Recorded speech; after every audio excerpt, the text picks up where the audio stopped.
बोलो जयकारा बोल मेरे श्री गुरु महाराज की जय।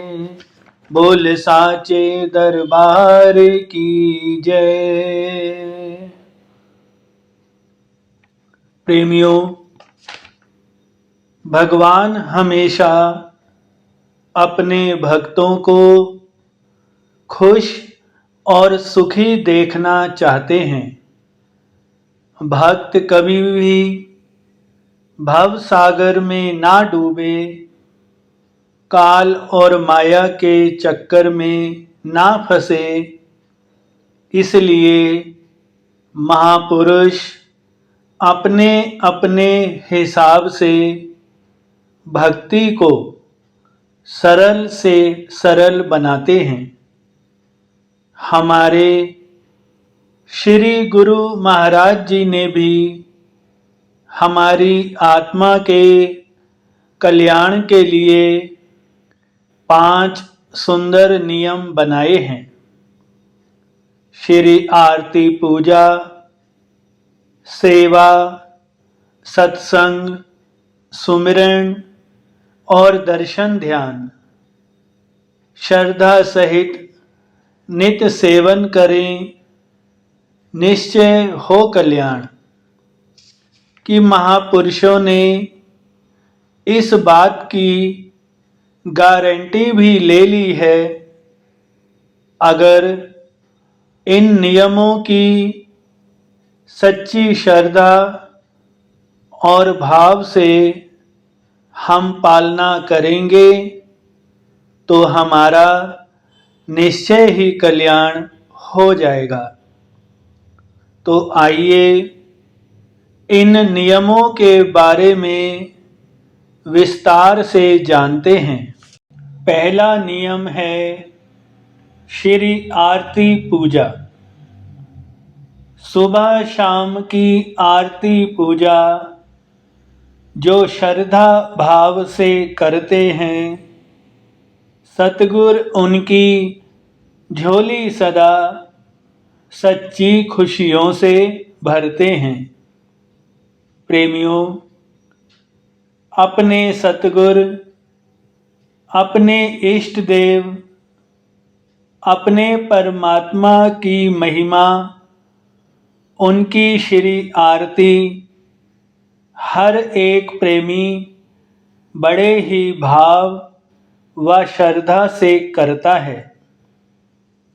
परमात्मा ने इतना उपकार हम जीवों पर किया है, उन्हें याद करते हुए, उनका ध्यान करते हुए जब हम श्री आरती गाते हैं तो हमारे मन में भी भक्ति का प्रकाश जगमगा उठता है। अगर हम सुबह की श्री आरती पूजा कर लेते हैं तो ऐसा लगता है कि हमारा पूरा दिन ही अच्छा बीता है। इसलिए ये हमारा कर्तव्य है कि हमें दोनों समय अपने प्रभु की श्री आरती पूजा श्रद्धा भाव से, प्रेम से अवश्य करनी चाहिए। दूसरा नियम है सेवा। निष्काम भाव की सेवा में हर सेवक की भलाई है। जिसने आज्ञा में रहकर सेवा कर ली, उसने प्रभु की प्रसन्नता पाई है। प्रेमियों, अपने सतगुरु को, अपने इष्ट देव को प्रसन्न करने का सबसे उत्तम साधन है निष्काम भाव से की गई सेवा। जो भी सेवा, जो भी आज्ञा सेवक के लिए होती है, अगर वे उसे अपने सतगुरु का हुक्म मानकर निष्काम भाव से करता है तो ऐसे सेवक पर सतगुरु की प्रसन्नता उतरती है। कार्य तो सब भगवान स्वयं पूरा करते हैं, लेकिन मान अपने सेवकों को देते हैं। गुरु घर की सेवा मिल जाना बहुत ही ऊंचे भागों की निशानी है। चाहे तन से, चाहे मन से, चाहे धन से, जैसे भी हो, सेवा का पूरा पूरा लाभ उठाना चाहिए।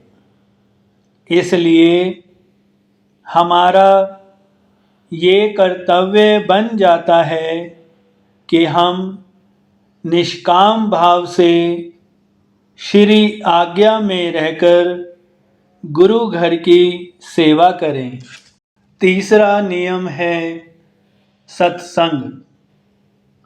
सत्संग ऐसा साबुन है जो मन की मैल को धोता है। सत्य का संग करने से मन उज्जवल निर्मल होता है। प्रेमियों, जिस प्रकार किसी कपड़े की सफाई साबुन के द्वारा की जाती है, ठीक वैसे ही इस मन रूपी कपड़े की सफाई सत्संग के द्वारा की जाती है।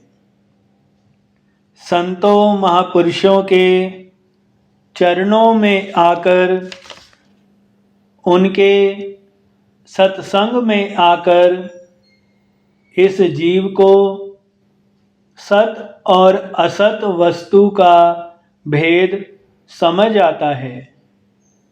जीव के मन पर जो काल और माया की मैल चढ़ी हुई है, वह सत्संग में आकर ही साफ होती है। सत्संग में आकर जीव को इस बात का ज्ञान मिलता है, रोशनी मिलती है कि उसे अपना जीवन किस प्रकार बिताना चाहिए।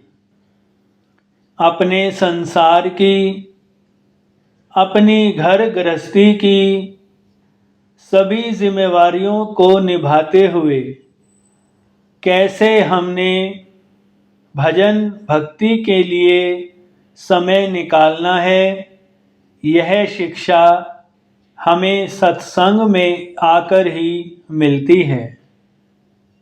जब हम सत्संग में आकर संतों महापुरुषों के वचन, उनकी जीवन लीलाएं, भक्ति के स्थापित आदर्श, उनकी कुर्बानियों के बारे में पढ़ते व सुनते हैं, तो हमारे अंदर भी भक्ति करने की प्रेरणा जागृत हो उठती है।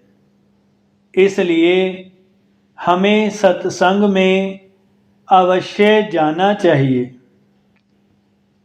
सोमवार से शनिवार भले ही संसार के कार्य करें, लेकिन हफ्ते में एक बार रविवार को अपने आस-पास बने किसी भी कुटिया, मंदिर व आश्रम में सत्संग जरूर श्रवण करें। चौथा नियम है नाम सुमिरन या भजन अभ्यास। नाम सुमिर यही तेरा काज है, फिर मौका ना मिलेगा, संतों की आवाज है। प्रेमियों, संसार में सारा दिन यह जीव मन की शांति व सुकून के लिए दौड़ भाग करता है, लेकिन फिर भी अशांत रहता है। संत फरमाते हैं, अगर मन का सुकून व शांति चाहिए तो इसके लिए मेडिटेशन या नाम सुमिरन कीजिए। वैसे तो सारा दिन यह जीव चलते फिरते उठते बैठते नाम का सुमिरन कर सकता है, लेकिन सुबह अमृत वेले में उठकर थोड़ी देर भजन अभ्यास मेडिटेशन में बैठने से हमारे ध्यान में परिपक्वता आती है, हमारा ध्यान पक्का होता है और हमारे मन मस्तिष्क को बहुत ही सुकून व शांति मिलती है। आइए आज से ही हम कोशिश करते हैं कि सुबह उठकर थोड़ी देर भजन अभ्यास नाम सुमिरन अवश्य किया करेंगे। जब हम नियमित रूप से उठकर प्रतिदिन भजन अभ्यास करेंगे तो एक दिन ऐसा आएगा कि हमें भजन अभ्यास की स्वतः ही आदत हो जाएगी और हर समय प्रभु के ध्यान में रहते हुए अपने इष्ट देव, अपने सतगुरु को हमेशा अपने अंग संग महसूस करेंगे। पांचवा नियम है श्री दर्शन ध्यान। सुख की चाहत इस पलक में है, लेकिन सच्चा सुख तेरी एक झलक में है। प्रेमियों, जब हम अपने सतगुरु का, अपने इष्ट देव का दर्शन करते हैं तो हमारे दिल में, हमारे शरीर में, हमारे मस्तिष्क में रोमांच भर जाता है। जिस सुंदर नूर के दर्शन करने के लिए हमारी आँखें तरस रही होती हैं, अपने सतगुरु के दर्शन करते ही जन्मों जन्मों की प्यासी आत्मा को, हमारे नेत्रों को बहुत सुकून मिलता है।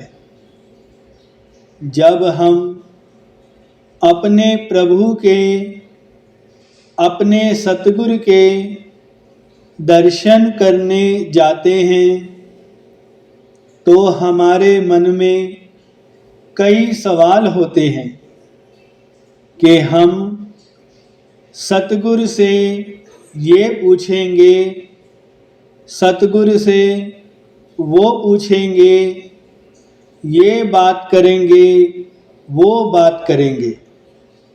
लेकिन जैसे ही हम अपने सतगुरु के सुंदर दर्शनों का नज़ारा देखते हैं तो हमें अपने तन मन की सब सुध भूल जाती है। सतगुरु के दर्शनों की तासीर ही ऐसी है कि हम उन्हें देखते ही उनमें खो जाते हैं। तो प्रेमियों, इसी प्रकार हम श्रद्धा भाव से इन पांचों नियमों की पालना करते रहें, जिससे हमारा लोक भी संवर जाए, परलोक भी संवर जाए और श्री सतगुरुदेव महाराज जी की प्रसन्नता और उनका शुभ आशीर्वाद हम सब प्रेमियों को हर समय मिलता रहे। बोलो जयकारा बोल मेरे श्री गुरु महाराज की जय।